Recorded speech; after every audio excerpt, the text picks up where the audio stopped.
Hey guys, Brian over here again for another video, and today we're going to be going over changing the cabin air filter in your third generation Toyota Tacoma. And since I just crossed over the 10,000 mile mark in the Toyota maintenance and warranty guide, it recommends that I inspect the cabin air filter. So that's what we're going to do on my truck.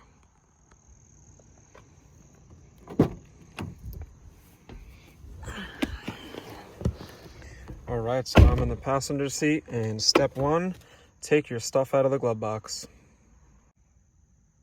Step two, remove any aftermarket shelving that you installed in your Tacoma, giving you access to the cabin air filter door. Step three, which is optional, take your handy dandy Swiffer that you keep in your truck and get some of the dust and debris that you'll find inside here, because it's the perfect time to get some of that stuff out of here so that it will not enter the door to the cabin air filter. Step four, see how it says slide up and remove? With one hand I can push this up and remove the piece of plastic, exposing the slide out cabin air filter. Step five, there will be two little clips here and here.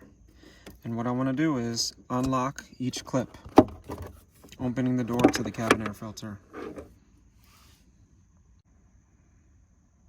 And step six, the step you've been waiting for, slide out the cabin air filter.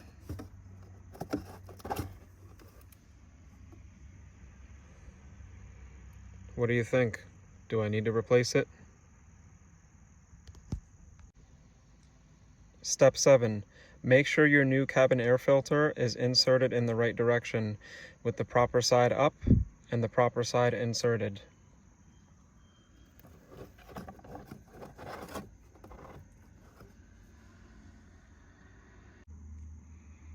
Step 8. Take the doorway to your cabin air filter that protects it and reinstall it. Make sure both clips are clipped in. You'll hear a little snap on each side. If you need to press really hard, it might not be aligned. Step 9. Take the protector here to the door and line up these notches on each side with the holes here, and then slide it down.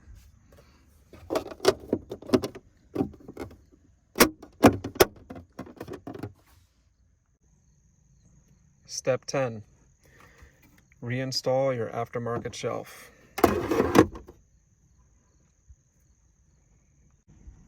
And finally, the last step, put back in your stuff. So I hope the video helped you. I didn't expect my cabin air filter to be that dirty after 10,000 miles. So I'm actually going to pick myself up a brand new cabin air filter tomorrow morning. And make sure you get genuine Toyota parts for stuff like that. That way it works with your HVAC system properly. If you don't change your cabin air filter on time, it could put stress on the HVAC system, which why set yourself up for that? So let me know what you thought. If it helped you, please give me a thumbs up. In the comments, let me know, did you expect my cabin air filter to be that dirty after 10,000 miles? Have you checked your cabin air filter recently, and how often do you do your cabin air filter? I'd love to know what the standard is that you guys set. Thanks again, and I'll see you in another video.